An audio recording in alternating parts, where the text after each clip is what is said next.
নমস্কাৰ, মই ডক্টৰ প্ৰেমানন্দ দাস। আপোনালোক সকলোকে অৰ্থ অনলাইনত স্বাগতম জনাইছোঁ। ৰোগী এজনে যদি আমাৰ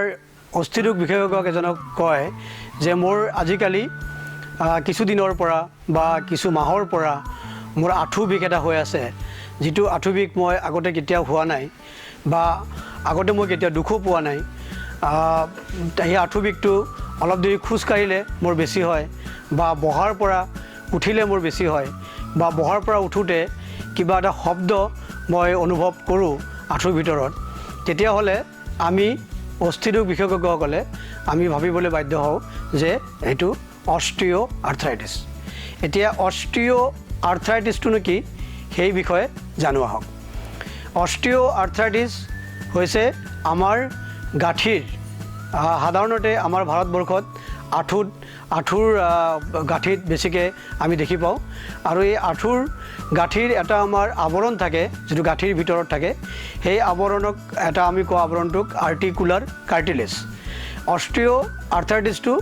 আপোনাৰ সেই আৰ্টিকুলাৰ কাৰ্টিলেজটো ক্ষয় হোৱাৰ কাৰণে অষ্ট্ৰিঅ' আৰ্থ্ৰাইটিছ হয়।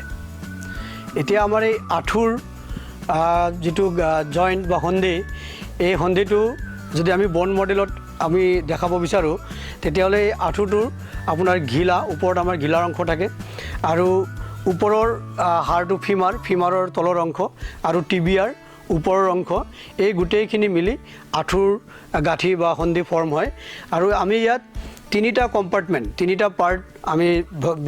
আঁঠুটো আমি তিনি ভাগত বিভক্ত কৰিব পাৰোঁ।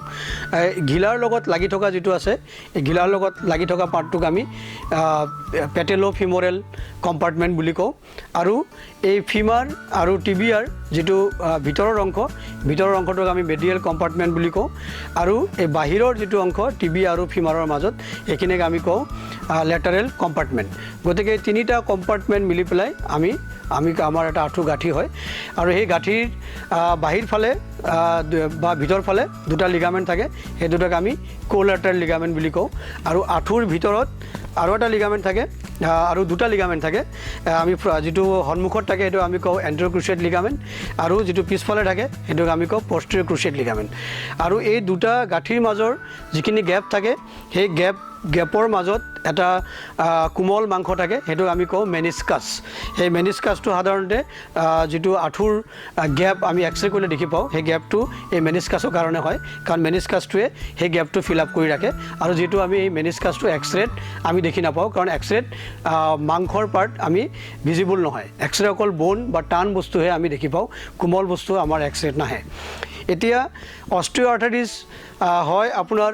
আৰ্টিকুলাৰ কাৰ্টিলেজ। আৰ্টিকুলাৰ কাৰ্টিলেজটোনো ক'ত থাকে? আৰ্টিকুলাৰ কাৰ্টিলেজ থাকে এই যিটো বনৰ য'ত অংশটো আপোনাৰ জইণ্টৰ লগত লাগে, সেই ওপৰৰ আমাৰ ফিমাৰ, তলৰ টিবিয়া, এই টিবিয়া আৰু ফিমাৰৰ এটা কোটিং বা আৱৰণ, সেই ফিমাৰ আৰু টিবিয়াৰ যিটো আৱৰণ এটা থাকে, সেই আৱৰণটোক আমি কওঁ আৰ্টিকুলাৰ কাৰ্টিলেজ বা কাৰ্টিলেজ। সেই কাৰ্টিলেজটো ক্ষয় হোৱাৰ কাৰণে অষ্ট্ৰিঅ' আৰ্থ্ৰাইটিছ হয়। সেই কাৰ্টিলেজটো একেদিনাই ক্ষয় নহয়। প্ৰথমতে অলপ যিহেতু আপোনাৰ আৰ্টিকুলাৰ কাৰ্টিলেজ এটা বয়সৰ পিছত ইয়াৰ যিটো পানীৰ পৰিমাণ কমি যায়, পানীৰ পৰিমাণ কমি যোৱাৰ কাৰণে আৰ্টিকুলাৰ কাৰ্টিলেজটো শুকান হয়। আৰ্টিকুলাৰ কাৰ্টিলেজটো তেতিয়া ফ্ৰেজাইল বা গ্লাছৰ নিচিনা হৈ যায়। তেতিয়া সি ওজন যিমান ল'ব পৰা লোডিং কেপাচিটি ইয়াৰ থাকে, সেই কেপাচিটি লাহে লাহে কমি যায়। তেতিয়া আমি যদি বেছি ব্যৱহাৰ কৰোঁ কোনোবা এটা অংশত, সেই আৰ্টিকুলাৰ কাৰ্টিলেজৰ কোনোবা এটা অংশত আমি কওঁ মাইক্ৰ' ট্ৰমা বা সৰু মাইক্ৰ' ফ্ৰেকচাৰ হয়। মানে আমি চকুৰে মনিব নোৱাৰাকৈ আৰ্টিকুলাৰ কাৰ্টিলেজটো বয়স হোৱাৰ কাৰণে, সেই আৰ্টিকুলাৰ কাৰ্টিলেজটো শুকাই যোৱাৰ কাৰণে, পানীৰ পৰিমাণ কম হোৱাৰ কাৰণে সেই আৰ্টিকুলাৰ কাৰ্টিলেজ আপোনাৰ মাইক্ৰ' ফ্ৰেকচাৰ বা সৰুকৈ দাগ এটা বহে। সেই দাগটোৱে লাহে লাহে বাঢ়ি যেতিয়া এটা তাৰ অংশ এৰি আহে, সেই অংশটো জইণ্টৰ ভিতৰত ঘূৰি থাকে। আৰু সেই জইণ্টৰ ভিতৰত ঘূৰি থাকিলে যেতিয়া বহাৰ পৰা উঠোঁতে মানুহৰ শব্দ প্ৰডিউচ কৰে, আমিতো কওঁ ক্ৰেপিটেশ্যন বা ক্ৰেপিটাছ, যিটো শব্দ এক্সট্ৰা এটা বাজে আঁঠু কেতিয়াবা ফুটে বাজে সেইটো পাৰ্টৰ কাৰণে হয় আৰু যেতিয়া গোটেই আঁঠুৰ যেহেতু আপোনাৰ টিবিয়া বা ফিমাৰৰ যিখিনি আৱৰণ গোটেইখিনি আৱৰণ যদি ক্ষয় হয় বা কোনোবা এটা ছাইডৰ যদি আৱৰণ বেছিকৈ ক্ষয় হয় তেতিয়াহ'লে আঁঠুটো কোনোবা এটা ছাইড হৈ যোৱা দেখা যায় আমি সেইটো কওঁ সাধাৰণতে আমাৰ আঁঠুটো বাহিৰ ফালে ছাইড হৈ যায় সেইটো আমি বয়িং বা আউটৱাৰ্ড বয়িং বুলি কওঁ বাহিৰ ফালে বয়িং হয় সেইটো আমি কওঁ ভেৰাছ ডিফৰ্মিটি সাধাৰণতে আঁঠুৰ বিষ হৈ যদি চিকিৎসা নকৰে এটা পৰ্যায় এনেকুৱা পায়গৈ যে ভিতৰৰ যিটো কম্পাৰ্টমেণ্ট সেইটো ক্ষয় হয় ভিতৰৰ কম্পাৰ্টমেণ্ট ক্ষয় হোৱাৰ কাৰণে আঁঠুটো ভিতৰৰ ফালে গেপটো কমি যোৱাৰ কাৰণে বেণ্ডটো বাহিৰ ফালে হয় তেতিয়া আমি সেইটো কওঁ ভেৰাছ ডিফৰ্মিটি বা কেতিয়াবা এই বাহিৰৰ কম্পাৰ্টমেণ্টটো যদি বেছিকৈ ক্ষয় হয় তেতিয়াহ'লে আঁঠুটো আমাৰ ভিতৰলৈকে বেণ্ড হ'ব পাৰে সেইটো আমি নক নি বা আমি যেনো ভালগাছ ডিফৰ্মিটি বুলি কওঁ আৰু কেতিয়াবা যদি তিনিওটা আৱৰণ ক্ষয় তিনিওটা কম্পাৰ্টমেণ্ট ক্ষয় হয় আৱৰণটো ক্ষয় হয় তেতিয়াহ'লে কেতিয়াবা আঁঠুটো আপোনাৰ বিচনাত পোন কৰিব নোৱাৰা হয় যেতিয়া শোৱা পজিশ্যনত আঁঠুৰ তলৰ অংশটো বিচনাত টাচ কৰিব নোৱাৰা হয় সেইটো আমি কওঁ ফিক্স ফ্লেকশ্যন ডিফৰ্মিটি গতিকে এই আৰ্টিকুলাৰ কাৰ্টিলেজটো অলপ অলপ ক্ষয় গৈ লাহে লাহে কোনোবা এটা কম্পাৰ্টমেণ্ট বা তিনিওটা কম্পাৰ্টমেণ্ট ক্ষয় হোৱাৰ পিছত এনেকুৱা এটা পৰ্যায় পায় যিটো পৰ্যায়ত সাধাৰণতে ব্যক্তি এজনৰ অস্ত্ৰোপচাৰ বা আঁঠুৰ পুনৰ সংস্থাপন কৰিব লাগে এতিয়া ৰোগী এজনৰ এই অস্টিঅ' আৰ্থ্ৰাইটিছৰ কাৰণে কি চিমটম বা কি উপসৰ্গ তেওঁ অনুভৱ কৰিব পাৰে প্ৰথম হৈছে পেইন বা বিষ এই বিষ হয় দ্বিতীয়তে ফুলি যাব পাৰে আঁঠুটো আমি কওঁ চুৱেলিং হয় তৃতীয়তে ষ্টিফনেছ জঠৰ হ'ব পাৰে বিষৰ যিহেতু বিষ হ'লে আমাৰ যিকোনো গাঁঠিত যদি বিষ হয় ফুলি যায় তেতিয়া আঁঠুটো জঠৰ হৈ যায় এইটো পেইনৰ কাৰণে স্পাজম হয় মাচল স্পাজম হৈ পেলাই তেতিয়াহ'লে সেইটো জঠৰ হ'ব পাৰে আৰু চতুৰ্থতে আপোনাৰ ক্ৰেপিটেশ্যন বা এক্সট্ৰা কিবা শব্দ অনুভৱ কৰিব পাৰে বহাৰ পৰা উঠিবলৈ দিগদাৰ হ'ব পাৰে বা বেছি অলপ দেৰি খোজকাঢ়িলে আকৌ বিষ অনুভৱ কৰিব পাৰে আৰু সাধাৰণতে যদি ৰেষ্ট ল'লে এই বিষটো নাইকিয়া হোৱা দেখা যায় এইটো আৰম্ভণিতে হয় আৰু যেতিয়া বেছি আপোনাৰ প্ৰগ্ৰেছ হৈ যায় অস্টিঅ'আৰ্থ্ৰাইটিছ ট্ৰিটমেণ্ট নলয় তেতিয়াহ'লে আঁঠু বেকা হ'ব পাৰে বেকা যেনেকৈ ধৰণৰ ক'লোঁ মই তেনেকুৱা ধৰণৰ সকলো ধৰণৰ ছাইডত এইটো বাহিৰ ফালে ভিতৰ ফালে বা টাচ কৰিব নোৱাৰা হোৱা তেনেকুৱা ধৰণৰ ডিফৰ্মিটি ইয়াত হ'ব পাৰে আৰু আমি এজন চিকিৎসকে আমি যদি চাওঁ এজন ব্যক্তিক আমি কি ফাইণ্ডিংছ পাওঁ আমি চুই চালে আঁঠুটো গৰম অনুভৱ কৰিব পাৰোঁ বা আমি যিটো ৰেঞ্জ অফ মুভমেণ্ট যিমানখিনি আঁঠুটো বেণ্ড হয় যিমানখিনি আঁঠুটো ঘূৰাব পাৰি সিমানখিনি ঘূৰাব নোৱাৰা হ'ব পাৰে বা আমি যদি বেণ্ড কৰি চাওঁ আঁঠুটো তেতিয়াহ'লে আমি এটা এক্সট্ৰা চাউণ্ড আমি বাহিৰৰ পৰাও কেতিয়াবা আমি শুনিবলৈ পাওঁ গতিকে এজন চিকিৎসকেও এইখিনি উপসৰ্গ এইখিনি আমি চাইন বুলি কওঁ এইখিনি চাইন আমি ফিল কৰিব পাৰোঁ যে এজন ব্যক্তিক চাই পেলাই আমি ক'ব পাৰোঁ আৰু সাধাৰণতে আমি এক্সৰে জৰিয়তেই আমি ডায়েগনচিছটো কনফাৰ্ম কৰা দেখা যায় কাৰণ এক্সৰে কৰিলে আমি জইণ্টৰ স্পেচ যিটো জইণ্টৰ স্পেচ থাকে স্পেচটো কমি যায় যিহেতু কাৰ্টিলেজটো ক্ষয় হোৱাৰ কাৰণে লগতে যিহেতু আমাৰ মেনিস্কাছবিলাকো এটা সময়ত যিটো গেপ ক্ৰিয়েট কৰে সেইটো থিন হোৱাৰ কাৰণে আৰু কাৰ্টিলেজ ক্ষয় হোৱাৰ কাৰণে কাৰ্টিলেজটো যিহেতু যথেষ্ট ডাঠ কাৰ্টিলেজটো আপোনাৰ আধা ইঞ্চি ইমানখিনি শকত থাকে গতিকে যদি ক্ষয় হয় ডেফিনেটলি তাৰ যিটো গেপ ক্ৰিয়েট কৰে সেই গেপটো আপোনাৰ কম হৈ যায় তেতিয়া আমি কওঁ যে জইণ্ট স্পেচ উইথটো জইণ্টৰ যিটো স্পেচটো কমি যায় সেই স্পেচটো কোনোবা এটা ছাইডত হ'ব পাৰে ভিতৰৰ ছাইডৰ স্পেচটো কমিব পাৰে বাহিৰৰ ছাইডৰ স্পেচটো কমিব পাৰে বা কেতিয়াবা আমি অকল ঘিলা আৰু যিটো ফিমাৰৰ অংশ সেইটো কৰিলেও আমি দেখি পাওঁ তাতো যিটো আনইভেন যিটো ছাৰ্ফেচটো থাকে সেইটো ছাৰ্ফেচটো মানে স্মুথ নহয় সেইটো আমি কওঁ পেটেলোফিমৰেল অস্টিঅ'আৰ্থ্ৰাইটিছ গতিকে এক্সৰে জৰিয়তে আমি এইখিনি আমি এজন ব্যক্তিৰ পৰা যদি আমি এক্সৰে কৰোঁ এক্সৰে কৰিলে আমি এইখিনি ফাইণ্ডিংছ আমি ৱৰ্কআউট কৰিব পাৰোঁ আৰু এতিয়া আমি ইয়াৰ চিকিৎসানো কি আছে ক'ব গ'লে অস্টিঅ'আৰ্থ্ৰাইটিছৰ কোনো কিয়ৰ নাই অস্টিঅ'আৰ্থ্ৰাইটিছৰ বহুত ট্ৰিটমেণ্ট মডেলিটিছ আছে যিবোৰ ট্ৰিটমেণ্ট মডেলিটিছে আপোনাৰ আঁঠুৰ আকৌ পুনৰাই এক্টিভ কৰি ৰাখিব পাৰে বা আপোনাক এক্টিভ কৰি ৰাখিব পাৰে সেইখিনিয়ে আছে কিন্তু আঁঠুৰ যদি অস্টিঅ'আৰ্থ্ৰাইটিছ যদি আপোনাৰ এডভান্স যদি অলপ আগলৈ যায় তেতিয়াহ'লে এই অস্টিঅ'আৰ্থ্ৰাইটিছৰ কোনো কিয়ৰ নাই কিন্তু এজন ৰোগী যদি বহুত সোনকালে আহে আমি এইটো কওঁ আৰ্লি অস্টিঅ'আৰ্থ্ৰাইটিছ বা প্ৰথম পৰ্যায়ত যদি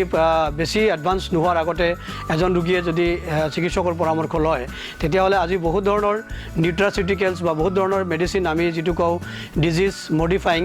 এণ্টি অষ্ট্ৰিঅ' আৰ্থ্ৰাইটিছ ড্ৰাগছ সেইখিনি বহুত ধৰণৰ মেডিচিন আছে যিখিনি মেডিচিন যদি আৰ্লি ষ্টেজত এজন ব্যক্তি আমাৰ ওচৰত আহে তেতিয়াহ'লে আমি সেই আৰ্লি ষ্টেজটো আমি আকৌ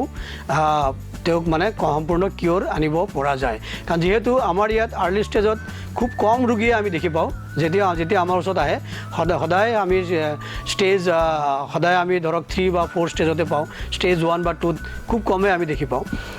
কাৰণ যেহেতু প্ৰাইমাৰী হেল্থ চেণ্টাৰে হওক বা গাঁৱৰ বা চিকিৎসকে প্ৰথমতে দেখায় বা নিজৰ যেন ফেমিলি চিকিৎসক তেওঁক দেখাই পেলাই তেওঁ ৰেফাৰ কৰোঁতে বা সেইজন ব্যক্তি এজন অস্থিৰোগ বিশেষজ্ঞৰ ওচৰত আহিবলৈ বহুত সময় লাগি যায় তেতিয়ালৈকে বেমাৰটো লাহে লাহে আগবাঢ়ি যায় তেতিয়াতো সেইটো আপোনাৰ কিয়ৰ হোৱাৰ চান্সটো বহুত কম কিন্তু যদি আমি আৰ্লি ষ্টেজত সঁচাকৈ পাওঁ আৰ্লি ষ্টেজত পালে বহুত ধৰণৰ মেডিচিন আছে বহুত ধৰণৰ এক্সাৰচাইজৰ যোগেদি তেওঁলোকক মানে আকৌ আগৰ নিচিনা সম্পূৰ্ণ কিয়ৰ কৰিব পৰা যায় এতিয়া যিহেতু যদি লেট ষ্টেজত এজন আহে যদি আঁঠুটো বেকা হৈ যায় তেতিয়াহ'লে আমি প্ৰথম অস্ত্ৰোপচাৰ কৰা হয় আমি কওঁ সেই বেকাটো পোন কৰা সেইটোক আমি কওঁ অষ্ট্ৰিঅ'টমি কৰি যিটো অংশ টিবিয়া বা ফিমাৰ যিটো অংশ বেকা হয় সেই অংশটো পোন কৰি আকৌ এলাইনমেণ্টটো আপোনাৰ কাৰেকশ্যন কৰি দিয়া হয় সেইটো হৈছে এলাইনমেণ্ট কাৰেকশ্যনৰ অপাৰেশ্যন বা অষ্ট্ৰিঅ'টমি আৰু যদি তিনিওটা কম্পাৰ্টমেণ্ট ক্ষয় হয় তেতিয়াহ'লে আমি কওঁ টোটেল নি জইণ্ট ৰিপ্লেচমেণ্ট তেতিয়াহ'লে তিনিওটা যদি কম্পাৰ্টমেণ্ট ক্ষয় হয় সদায় আমাৰ সেইটো অপাৰেশ্যনে লাগে যিটোক আমি কওঁ টোটেল নি জইণ্ট ৰিপ্লেচমেণ্ট বা আঁঠুৰ পুনৰ সংস্থাপন তেতিয়াহ'লে আঁঠুটো আকৌ পুনৰ সংস্থাপন কৰি তেওঁক মানে এক্টিভ কৰিব পৰা যায় আৰু গোটেই পৃথিৱীত আপুনি যদি ডাটা চায় তেতিয়াহ'লে গোটেই পৃথিৱীত আপুনি দেখিব যে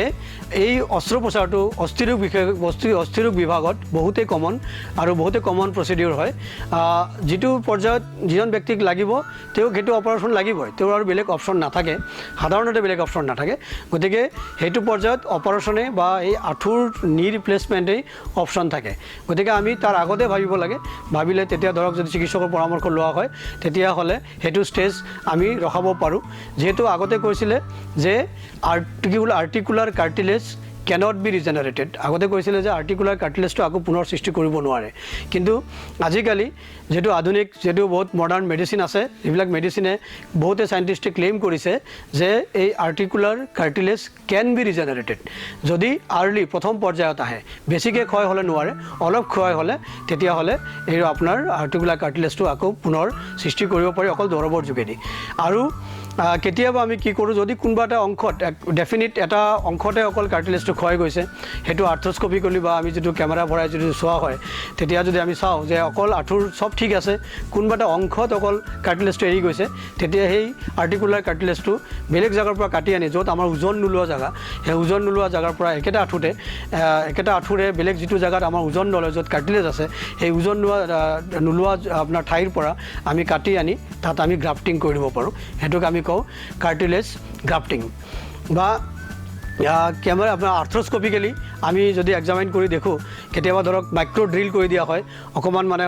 কাৰ্টিলেজটো য'ত ক্ষয় গৈছে তাত আমি অলপ ফুটা কৰি দিওঁ ফুটা সৰু আমি মাইক্ৰ' ড্ৰিল বুলি কয় সেইটো সৰু ড্ৰিল থাকে সেই ড্ৰিল দি ফুটা কৰিলে তাৰ তেজ চলাচলটো যেতিয়া আকৌ বাঢ়ে তেতিয়াহ'লে আকৌ আৰ্টিকুলাৰ কাৰ্টিলেজটো তাতো পুনৰ সৃষ্টি হ'ব পাৰে গতিকে প্ৰথম পৰ্যায়ত বহুতে অপশ্যন থাকে আৰু শেষৰ পৰ্যায়ত সাধাৰণতে এই টোটেল নি জইণ্ট ৰিপ্লেচমেণ্ট বাদে বেলেগ অপশ্যন নাথাকে আৰু বেলেগ পদ্ধতি ধৰক আঁঠুৰ যিখিনি ব্যায়াম আঁঠুৰ যিখিনি ধৰক আঁঠুৰ ছাৰাউণ্ডিঙত যিখিনি মাস্কুলেচাৰ থাকে যিখিনি মাচল থাকে আমি কওঁ কোৱাড্ৰিচেপ হেমষ্ট্ৰিং বা লেগ মাচল এইখিনিও যদি এজন ব্যক্তিৰ অষ্ট্ৰিঅ'আৰ্থ্ৰাইটিছ যদি এডভান্স ষ্টেজতো থাকে কেতিয়াবা আমি এনেকুৱা ৰোগীও দেখি পাওঁ যে এডভান্স ষ্টেজৰ অষ্ট্ৰিঅ'আৰ্থ্ৰাইটিছ পেচেণ্টে যদি সদায় এই আঁঠুৰ ব্যায়াম কৰে কিছুমান নিৰ্দিষ্ট ব্যায়াম থাকে আমি কোৱাড্ৰিচেপ এক্সাৰচাইজেছ বা আমি হেমষ্ট্ৰিং এক্সাৰচাইজ সেই যিবিলাক এক্সাৰচাইজ কৰিলেও এই মাংসপেশীয়ে সেই ডিজিজ যিটো ক্ষয় যোৱা জইণ্টটো ধৰি ৰাখিব পাৰে কেতিয়াবা আমি এনেকুৱাও দেখি পাওঁ মিৰাকুলাছলি বহুত ৰোগীৰ এক্সৰে কৰিলে দেখি পাওঁ যে তেওঁৰ আঁঠুটো বহুতেই ক্ষয় গৈছে এক্সৰেত একেবাৰে পিকচাৰটো টোটেলি বেলেগ কিন্তু মানুহজনে আৰামছে চলি আছে কাৰণ সেইজন ব্যক্তিয়ে সদায় ডক্টৰৰ উপদেশ মতে যিখিনি আমি এক্সাৰচাইজ দেখাই দিওঁ তেওঁ ৰেগুলাৰ কৰে আৰু তেতিয়াও তেওঁ সেই অস্ত্ৰোপচাৰ বা টোটেল নি জইণ্ট ৰিপ্লেচমেণ্টৰ পৰা হাত সাৰিব পাৰে আৰু প্ৰথম পৰ্যায়তো যদি এক্সাৰচাইজ কৰে আঁঠুৰ কিছুমান নিৰ্দিষ্ট এক্সাৰচাইজ আছে এইবিলাক মই পিছৰ ভিডিঅ'ত আপোনালোকক দেখুৱাম সেই এক্সাৰচাইজ কৰিলেও প্ৰথম পৰ্যায়তো তেতিয়া দৰৱৰ পৰিমাণ বহুত কম লাগে তেতিয়া আমি আকৌ এলাইনমেণ্টটো আকৌ ঘূৰি আনিব পাৰে যদি অলপ এলাইনমেণ্টৰ গণ্ডগোল হয় এলাইনমেণ্টটো ঘূৰাই আনিব পাৰে বা মাংসপেশী যদি আমাৰ ষ্ট্ৰং থাকে তেতিয়াহ'লে এটা বেমাৰী গাঁঠিও ভালকৈ ধৰি ৰাখিব পাৰে কাৰণ আমাৰ এই ইমানখিনি মাংসপেশীৰ ক্ষমতা থাকে যিটো ধৰক বেমাৰী গাঁঠি এটাও ধৰি ৰাখিব পাৰে বা আপোনাক চলাই ৰাখিব পাৰে গতিকে আজি মই এইখিনি কৈ আজি অষ্ট্ৰিঅ'আৰ্থ্ৰাইটিছৰ টপিকটো মই সামৰিছোঁ যদি আপোনালোকৰ আজিৰ এই অষ্ট্ৰিঅ'আৰ্থ্ৰাইটিছৰ টপিকটো ভাল লাগিল তেতিয়াহ'লে মোৰ অৰ্থ অনলাইন ইউটিউব চেনেল ছাবস্ক্ৰাইব কৰিব অৰ্থ অনলাইন ফেচবুক পেজ লাইক কৰিব শ্বেয়াৰ কৰিব নমস্কাৰ